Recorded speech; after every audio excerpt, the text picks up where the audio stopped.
right? This is a spiritual level. This is an energetic level that is beyond the physical level, right? What is like the physical level? Well, the physical level is just you looking at the imagery and then you want to go and like have sex or go and work yourself, like go edge or play with yourself, right? So like that's like just kind of like surface level, or just it's just a very simple level of talking about it. When you look at the imagery, whether wherever, if you're on the internet or maybe you're just thinking about things in your head, scenarios or fantasies, then it's going to gradually start eating up your energy force with time, right? And then your cup's, and at the same time, in real time, your cup is, flowing, elevating.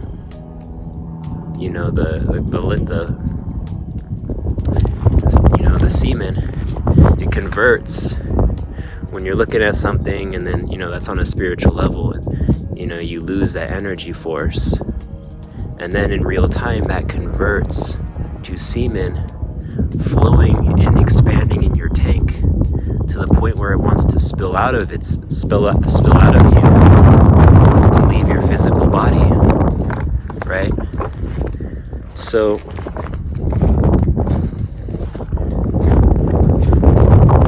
it's beyond the physical aspects of semen. Yeah, you can really tell when your cup is full. You can tell when your cup is empty. When you're practicing semen retention for so long, you'll really be able to feel it within yourself. Wow, my cup is full or my cup is empty. When your cup is empty, it'll feel like you are like 7 years. For me, it feels like I'm 7 years old again. I'm 5 again, and I'm not like wired. I don't have any sexual nature to me, right? Like how I was when I was 7 or 5 years old, when I wasn't worrying about my sexual energy, when I wasn't even experiencing sexual energy. This was before or post puberty, right? I was 7 years old, even younger, where I wasn't having to deal with lustful thoughts. I wasn't having to deal with wet dreams. I wasn't having to deal with relapsing or just masturbation. So and it feels more freeing. You'll be able to feel if your tank is full, if it's full, or if it's empty.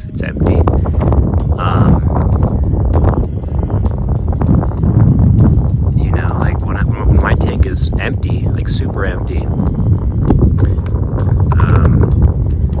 it feels like I'm like 5 years old. Like I never had, like I don't have to deal, like it's like I never had a tank to begin with. I never had a sexual tank. Nature never gave me a sexual tank or like wired me to have a sexual nature aspect of me.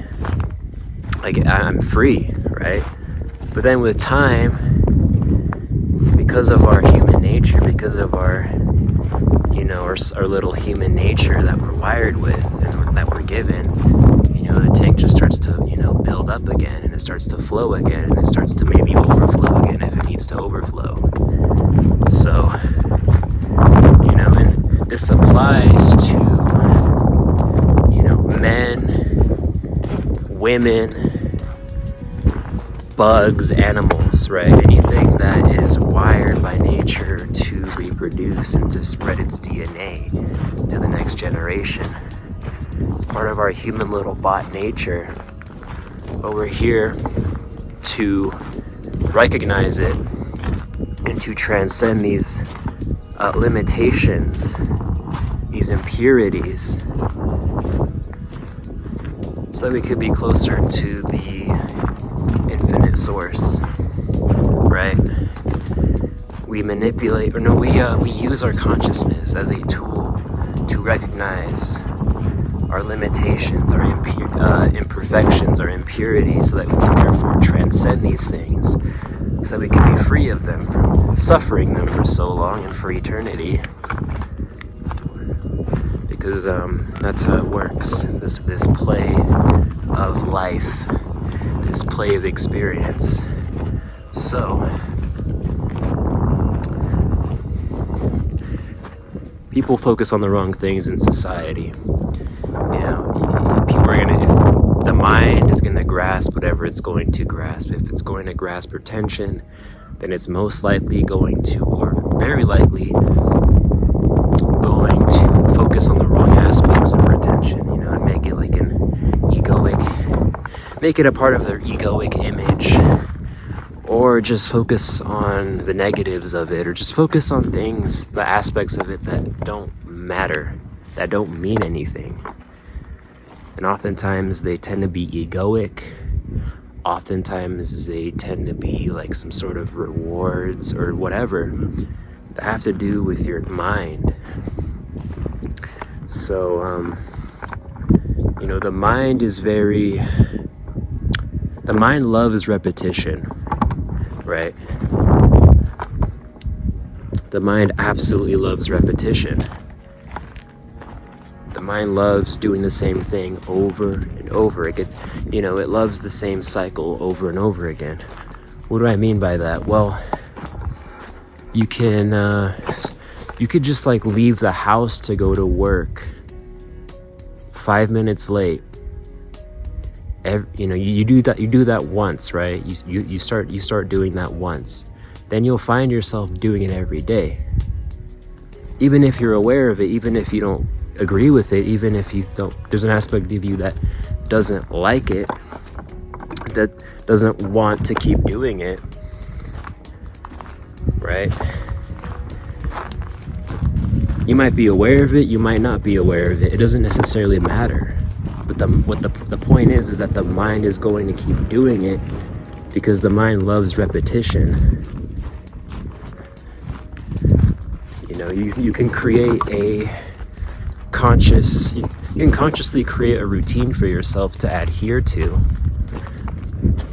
such as waking up at a certain hour, such as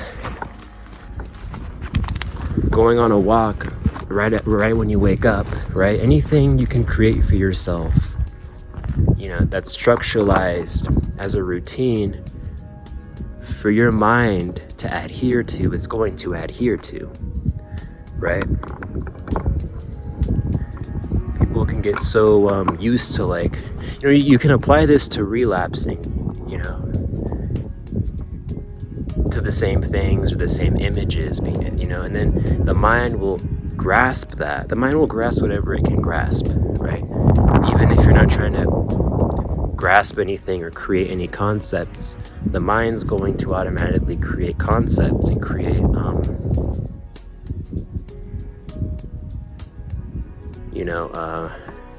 concepts and like boxes, right? But if you end up like relapsing to the same imagery, or you just lust for the same imagery, like even if you're unaware, even if you are aware of it, you might find yourself doing the same thing over and over and over again, because like I said, the mind loves repetition. The mind loves doing the same thing every single day. Even if you are conscious of it, you might just watch yourself unfold and do the same thing that it wants to do every single day, because like I said, the mind loves repetition and it loves just consistency. So, and then people can be very identified with relapsing or not relapsing, and then make it a whole, like a part of their identity and their image that they're upholding, because that's what the mind does. Even if you try to not uphold any image, that alone is an image that you're upholding. As long as you are in this body, you have an ego, The mind is always going to create obstacles. The mind is always going to create concepts. It's always going to create a way that it can, make anything egoic and make it a part of your image and ego that you're upholding for society and for the world around you. It's a part of our human nature. It's one of the limitations that we have to suffer and we have to experience in this human body. And it has to unfold, right?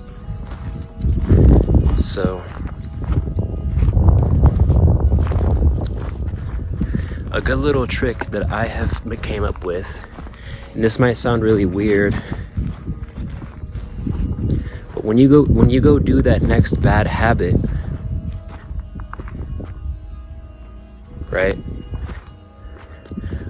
Try, maybe you're smoking cigarettes, maybe you're eating too many donuts or something, maybe you're drinking too much alcohol. But next time you go towards that bad habit, right? Try and raise your hand and say, hey, vocalize to yourself, even if you're not really that conscious of it. But just put those vibrations further out there and vocalize to yourself, hey, I'm going to go smoke a cigarette. I know that I should, raise your hand high and stand up and say, hey, I'm going to smoke a cigarette. And then you go and smoke a cigarette. Even when you know that you shouldn't, there's a part of you that doesn't want to do it. You know it's a bad habit. You know you're walking straight into the fire, right? But that's the best thing you can do to kind of vocalize and further those vibrations out there, right? And take accountability as well. And just solidify the way that you're moving and the way that you're walking every day. Even if you're walking towards the fire, if your parents are in the room, that's even better, right? If you're gonna go watch porn, you get up, hey, I'm gonna go watch porn now. And then you get up and go watch porn. And your mom's like, he's gonna go watch porn? Ew. But wait, I watch porn every night anyway, so why is it ew? Huh. So,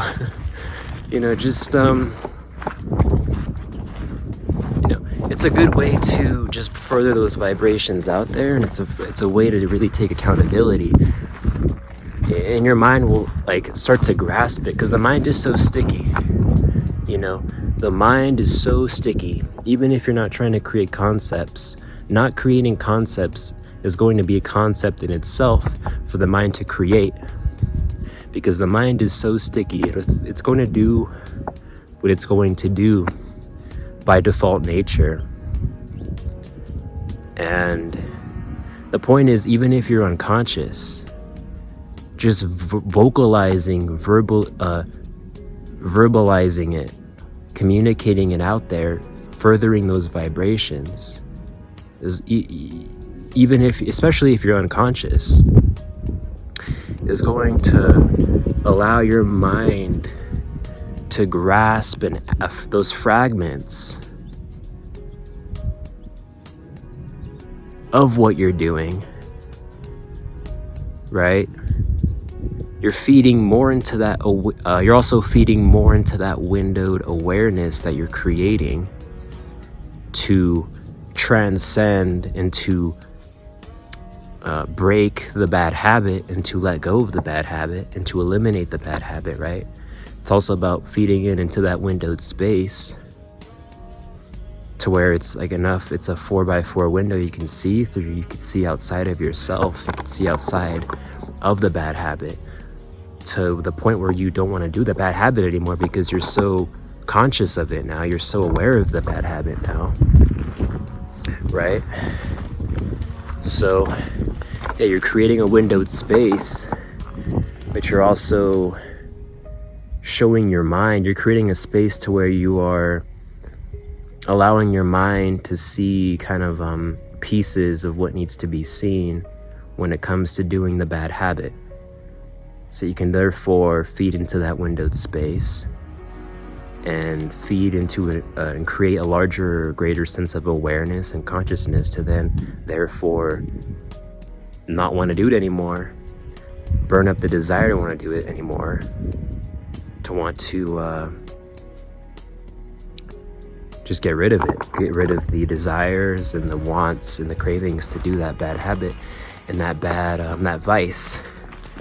So like watching porn or, you know, smoking cigarettes or whatever, masturbation addiction. So I think that was it.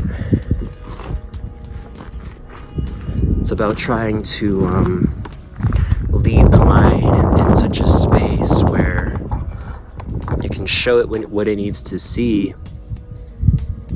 So, you know, those inner transformative changes are more likely to occur within yourself, right? But if your mind is blocking you from making those changes, then your job is to try and show the mind, well, that you're ready for those changes, but to show the mind the aspects of why you don't want to do these things and why these things are so detrimental to your spiritual growth, or maybe your overall growth as an individual. You know, you're trying to work with the mind. You're showing the mind, hey, look at this. You know, when I said like, oh, you raise your hand and you vocalize, hey, I'm gonna go do this stupid thing, or I'm gonna do this bad habit, right? You're like trying to show, even if you're super aware of it, or it doesn't matter, aware of it, super unaware, you're showing the mind what it needs to see so that you can therefore transform and let go of these attachments. You can fully see the aspects of these bad habits so that they don't look as satisfying and they look dissatisfying as well. So you're trying to work with the mind. So I think that was everything that I had to say in this video.